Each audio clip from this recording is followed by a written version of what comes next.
stepped on the team as a sophomore and shares my love of literature and poetry and trying to change the world every day.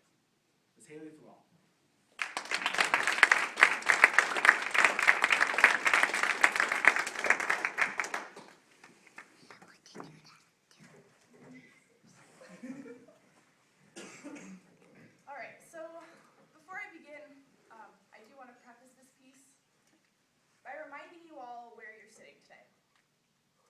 And that we get to enjoy this room and this university and everything we have because of people who lost so that we could gain.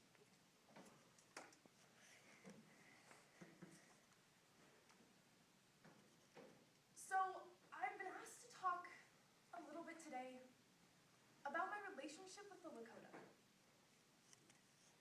And that's kind of a difficult one for me, because if you can't tell, I'm pretty white, and that's a huge barrier on any Native reservation.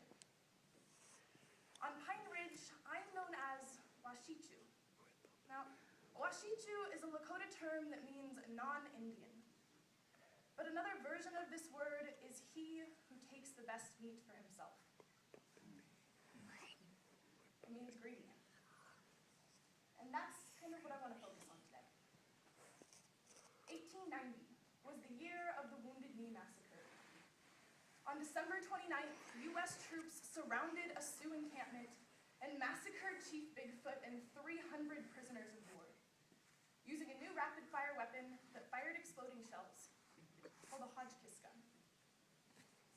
This was considered to be the last of the Indian Wars.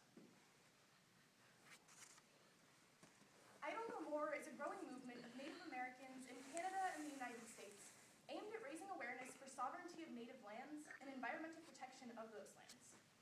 With recent events such as GAP creating a Manifest Destiny tea, and the Navajo Nation suing Urban Outfitters over the illegal use of trademark tribe material, it's no wonder an international organization has arisen to expose the exploitation of the Native condition.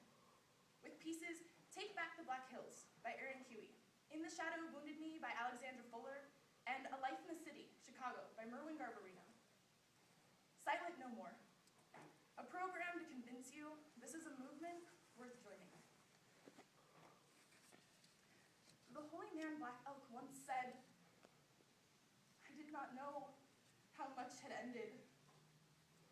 And when I look back from this high hill of my old age, I can still see the butchered women and children lying heaped and scattered along the crooked gulch, as plain as I saw them with eyes still young. And I can see that something else died there in the bloody mud and was buried in the blizzard. A people's dream died that day. And it was a beautiful dream." Have you seen that article in the paper about Indians in Chicago? You know, all the reporters want to do is find someone to talk about the city being a cement prairie. Who do you know who actually calls it a cement prairie? I mean, I've never heard that except what was written in the paper. With this event, a new era in Native American history began. Everything can be measured before Wounded Knee and after. Because it was in this moment, with fingers on the triggers of the Haleighs gun, that the U.S. openly declared their position on Native rights. They were tired of Black Hills. They were tired of ghost dances. They were tired of treaties and all the inconveniences of the Sioux. So they brought out their cannons. "You want to be an Indian now?" they said. Fingers on the trigger. Statistics about Native populations today. More than a century after the massacre at Wounded Knee, reveals a legacy of colonization, forced migration, and treaty violations. White people always say there's nothing racist about it. It's because they're not Native. It's about time we built the boundaries around the res impenetrable. Keep the Indians in and the crackers out. That way, we can just get on with boys and Indians. Unemployment on Pine Ridge fluctuates between 85 and 90%. The housing office is unable to build new structures, and existing structures are falling apart. 90% of the population lives below the federal poverty line. Infant mortality is the highest on this continent. It is about 3 times higher than the US national average. School dropout rate is up to 70%. The life expectancy for men is between 46 and 48 years old, roughly the same as Afghanistan and Somalia. Frequently, grandparents are raising their grandchildren because parents, due to alcoholism and general apathy, cannot raise them. Alcoholism, that's a good one the reporters get a hold of. They never want to talk about the Indians who, keep their jobs for years and years, or who go to college, or who take their kids to college. No. All they want to talk about is how Indians can't adjust to city life. How all they want to do is get back to the reservation. How they drink too much. Why can't they talk about all the different kinds of Indians? And all the different ways we behave? You want me to be that drunk Indian woman in the corner? I've been there. I've done that. I snap out of it. The last chapter in any successful genocide is the one in which the oppressor can remove his hands and say, "My God, what are these people doing to each other? Oh, they're killing each other while we watch them die."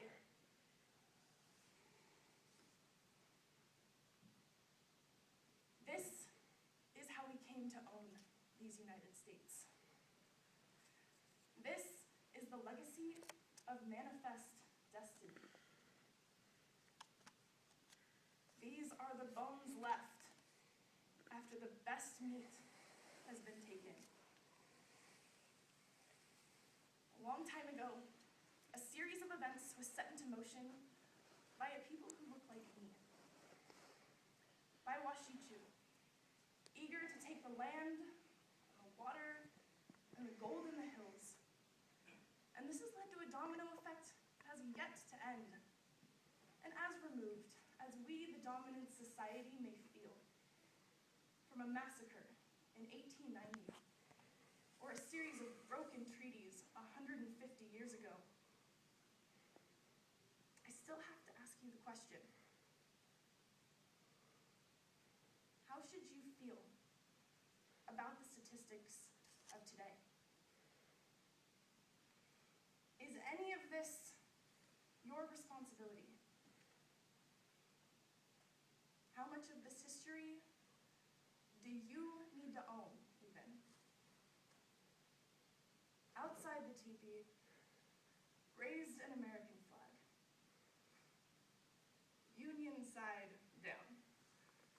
Now, according to the US flag code, a flag is never to be raised union down except in instances of dire distress or extreme danger to life or property. I've been asked, there's something we must be able to do.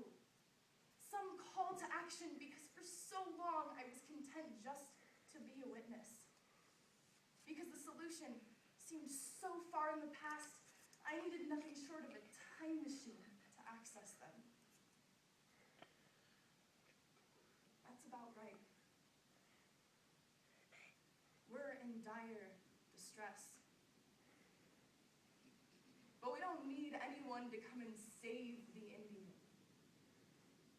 Because when we honor our customs and perform our ceremonies and listen to our ancestors, we have everything we need to heal ourselves within ourselves. So, where does that leave us? Shrugging our shoulders in the dark? When the lights go out for good, my people will still be here. We have our ancient ways